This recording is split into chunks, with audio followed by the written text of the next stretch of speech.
ನೀರಾವರಿ ಜಮೀನುಗಳಲ್ಲಿ ಯಥೇಚ್ಛವಾಗಿ ಬೆಳೆಯುವ ಇದು ರೈತರ ಪಾಲಿಗೆ ಒಂದು ಕಳೆಗಿಡ. ಆದರೆ ಆಯುರ್ವೇದ ವೈದ್ಯಕೀಯದಲ್ಲಿ, ಸಾಂಪ್ರದಾಯಿಕ ವೈದ್ಯಕೀಯದಲ್ಲಿ ಹಾಗೆ ನಾಟಿ ವೈದ್ಯರಿಗೆ ಇದೊಂದು ಅಮೂಲ್ಯ ಔಷಧೀಯ ಸಸ್ಯ ಕೂಡ ಆಗಿದೆ.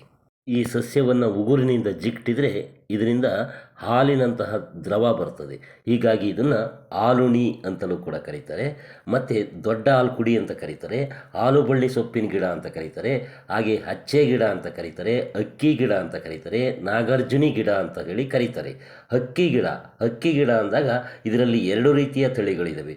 ಒಂದು ಕೆಂಪು ನೆನೆ ಹಕ್ಕಿ ಸೊಪ್ಪು, ಮತ್ತೊಂದು ಬಿಳಿ ನೆನೆ ಹಕ್ಕಿ ಸೊಪ್ಪು ಅಂತ. ಇಲ್ಲಿ ನೀವು ನೋಡ್ತಿರುವಂಥದ್ದು ಬಿಳಿ ನೆನೆ ಹಕ್ಕಿ ಸೊಪ್ಪಿನ ಗಿಡ. ಇದೊಂದು ವಿಶೇಷವಾದಂತಹ ಔಷಧೀಯ ಸಸ್ಯವಾಗಿದ್ದು, ಅದರಲ್ಲಿಯೂ ಶ್ವಾಸಕೋಶ ಸಂಬಂಧಿಸಿದ ಕಾಯಿಲೆಗಳಿಗೆ ಇದೊಂದು ದಿವ್ಯ ಔಷಧಿಯಾಗಿದೆ. ಆದ್ದರಿಂದಲೇ ಇದನ್ನು ಇಂಗ್ಲೀಷ್ನಲ್ಲಿ ಅಸ್ತಮ ವೀಡ್ ಅನ್ನುವ ಹೆಸರಿನಿಂದಲೇ ಕರೀತಾರೆ. ಅಂದರೆ ಕನ್ನಡದಲ್ಲಿ ಅಸ್ತಮ ಗಿಡ ಅಂತಲೂ ಕೂಡ ಇದನ್ನು ಹೇಳ್ಬೋದು.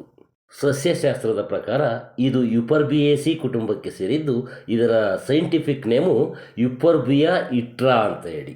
ಆಯುರ್ವೇದ ವಿಜ್ಞಾನ ಮತ್ತು ಸಂಸ್ಕೃತ ಭಾಷೆಯಲ್ಲಿ ಈ ಸಸ್ಯವನ್ನು ದುಗ್ಧಿಕ ಅನ್ನುವ ಹೆಸರಿನಿಂದ ಕರೀತಾರೆ.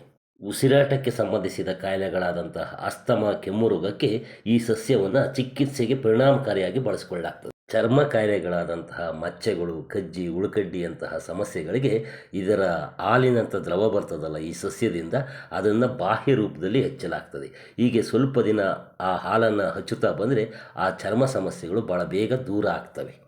ಜೀರ್ಣಕ್ರಿಯೆಗೆ ಸಂಬಂಧಿಸಿದಂತಹ ಅತಿಸಾರ ಮತ್ತು ಬೇದಿಯ ಚಿಕಿತ್ಸೆಯಲ್ಲಿ ಕೂಡ ಈ ಸಸ್ಯದ ಕಷಾಯವನ್ನು ಬಳಸಿಕೊಳ್ಳಲಾಗ್ತದೆ. ಇದೆಲ್ಲಕ್ಕಿಂತ ಮುಖ್ಯವಾಗಿ ಬಾಣಂತಿಯರಲ್ಲಿ ಮಗುವಿಗೆ ಎದೆಹಾಲು ಕಡಿಮೆ ಆಗ್ತದಲ್ಲ, ಆಗ ಈ ಸೊಪ್ಪನ್ನು ಅಂದರೆ ಈ ಆಲುಣಿ ಸೊಪ್ಪನ್ನು ಅತ್ಯಂತ ಪರಿಣಾಮಕಾರಿಯಾಗಿ ಬಳಸ್ಕೊಳ್ತಾರೆ. ಹೇಗಪ್ಪ ಅಂದರೆ ಈ ಆಲುಬಳ್ಳಿಯ ಹೂವುಗಳನ್ನು ತಂದು ಅದನ್ನು ಚೆನ್ನಾಗಿ ತೊಳೆದು ನುಣ್ಣಗೆ ಹರಿದು 1 ಲೋಟ ಹಸುವಿನ ಹಾಲೊಂದಿಗೆ ಕಲಸಿ ಬೆಳಗ್ಗೆ ಊಟಕ್ಕೆ ಮುಂಚೆ ಕುಡಿಯುತ್ತಾ ಬಂದರೆ ತಾಯಿಯ ಎದೆಹಾಲು ಹೆಚ್ಚುತ್ತದೆ.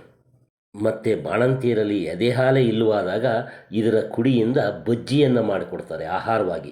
ಆಗ ಕೂಡ ಎದೆಹಾಲು ಉಕ್ಕುತ್ತದೆ ಅಂತಲೂ ಕೂಡ ಹೇಳ್ತಾರೆ. ಈ ಆಲುಬಳ್ಳಿಯ ಒಂದಿಷ್ಟು ಎಲೆಗಳ ಜೊತೆ 3-4 ಬೇವಿನ ಎಲೆಗಳು, 5-6 ಕಾಳು ಮೆಣಸನ್ನು ನುಣ್ಣಗೆ ಅರೆದು 1 ಲೋಟ ಉಗುರು ಬೆಚ್ಚಗಿನ ನೀರಿನಲ್ಲಿ ಕಲಸಿ ಬೆಳಿಗ್ಗೆ ಊಟಕ್ಕೆ ಅರ್ಧ ಗಂಟೆ ಮುಂಚೆ ಕುಡಿದ್ರೆ ರಕ್ತ ಶುದ್ಧಿಯಾಗುತ್ತದೆ.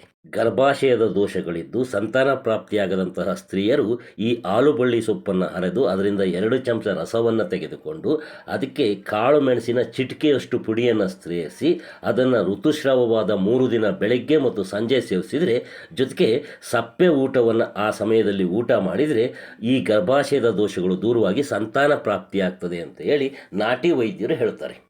ದೇಹದಲ್ಲಿ ಉಷ್ಣತೆ ಹೆಚ್ಚಾಗಿದ್ದಾಗ ಈ ಆಲುಬಳ್ಳಿಯ ಎಲೆಗಳನ್ನು ತಂದು ಅದನ್ನು ಚೆನ್ನಾಗಿ ತೊಳೆದು ಆ ಎಲೆಗಳೊಂದಿಗೆ ಈರುಳ್ಳಿ, ಬೆಳ್ಳುಳ್ಳಿ, ಅದಕ್ಕೆ ತಕ್ಕಷ್ಟು ಉಪ್ಪನ್ನು ಸೇರಿಸಿ ಚಟ್ನಿ ಮಾಡಿ ಸೇವಿಸಿದರೆ ದೇಹದಲ್ಲಿನ ಉಷ್ಣತೆ ಅತಿ ಶೀಘ್ರದಲ್ಲಿ ಕಡಿಮೆ ಆಗ್ತದೆ ಅಂತಲೂ ಕೂಡ ಹೇಳ್ತಾರೆ.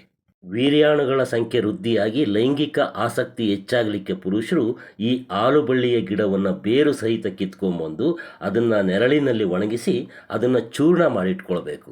ಆ ಚೂರ್ಣ ಮಾಡಿಟ್ಕೊಂಡಂತಹ 1 ಚಮಚ ಚೂರ್ಣಕ್ಕೆ 1 ಚಮಚ ಕಲ್ಲು ಸಕ್ಕರೆ ಸೇರಿಸಿ ಅರ್ಧ ಲೋಟ ಉಗುರು ಬೆಚ್ಚಗಿನ ನೀರಿನಲ್ಲಿ ಕಲಸಿ ಊಟಕ್ಕೆ ಅರ್ಧ ಗಂಟೆ ಮೊದಲು ಕುಡಿದು ಆಮೇಲೆ 1 ಲೋಟ ಹಾಲನ್ನು ಕುಡಿಯುತ್ತಾ ಬಂದರೆ ಲೈಂಗಿಕ ಆಸಕ್ತಿ ಹೆಚ್ಚಾಗ್ತದೆ ಮತ್ತು ವೀರ್ಯಾಣುಗಳ ಸಂಖ್ಯೆ ವೃದ್ಧಿ ಆಗ್ತದೆ ಅಂತ ಹೇಳಿ ನಾಟಿ ವೈದ್ಯರು ಹೇಳ್ತಾರೆ. ಹೊಟ್ಟೆ ಹುಣ್ಣು ಅಥವಾ ಅಲ್ಸರ್ ಕಾಯಿಲೆಗೆ ಇದರ ಸೊಪ್ಪು ಮತ್ತು ಹೆಸರು ಕಾಳನ್ನು ಸೇರಿಸಿ ನಾಟಿ ಹಸುವಿನ ತುಪ್ಪದಲ್ಲಿ ಹುರಿದು ಸೇವಿಸಿದರೆ ಆ ಅಲ್ಸರ್ ಕಾಯಿಲೆ ವಾಸಿಯಾಗ್ತದೆ. ಸಾಮಾನ್ಯವಾಗಿ ನಾವು ಬೆರಕೆ ಸೊಪ್ಪಿನ ಸಾಂಬಾರು ಮಾಡ್ತೀವಲ್ಲ, ಆ ಬೆರಕೆ ಸೊಪ್ಪಿನ ಜೊತೆ ಈ ಆಲುಣಿ ಸೊಪ್ಪಿನ 1-2 ಕುಡಿಯನ್ನು ಕೂಡ ಸೇರಿಸ್ಕೊಳ್ಬೋದಾಗಿದೆ. ಇಷ್ಟೆಲ್ಲ ಔಷಧೀಯ ಗುಣಗಳಿರುವ ಈ ಸಸ್ಯಕ್ಕೆ ನೀವೊಂದು ಲೈಕ್ ಕೊಡಿ. ಹಾಗೆ ನಿಮ್ಗೆ ಅನಿಸಿದ್ದನ್ನು ಕಾಮೆಂಟಲ್ಲಿ ತಿಳಿಸಿ. ಮತ್ತು ಈ ವಿಡಿಯೋವನ್ನು ಶೇರ್ ಮಾಡಿ ನಿಮ್ಮ ಸ್ನೇಹಿತರಿಗೂ ಕಳಿಸ್ಕೊಡಿ, ಅವರು ಕೂಡ ನೋಡಲಿ. ನೀವು ನೋಡುತ್ತಿರುವ ಈ ನೇಟಿವ್ ನೆಸ್ಟ್ ಯೂಟ್ಯೂಬ್ ಚಾನಲ್ಗೆ ಇನ್ನೂ ಸಬ್ಸ್ಕ್ರೈಬ್ ಆಗಿಲ್ಲ ಅಂದರೆ ಈಗಲೇ ಸಬ್ಸ್ಕ್ರೈಬ್ ಕೂಡ ಮಾಡ್ಕೊಳ್ಳಿ. ಈವರೆಗೆ ಈ ವಿಡಿಯೋ ನೋಡಿದ ನಿಮಗೆ ನಮಸ್ತೆ.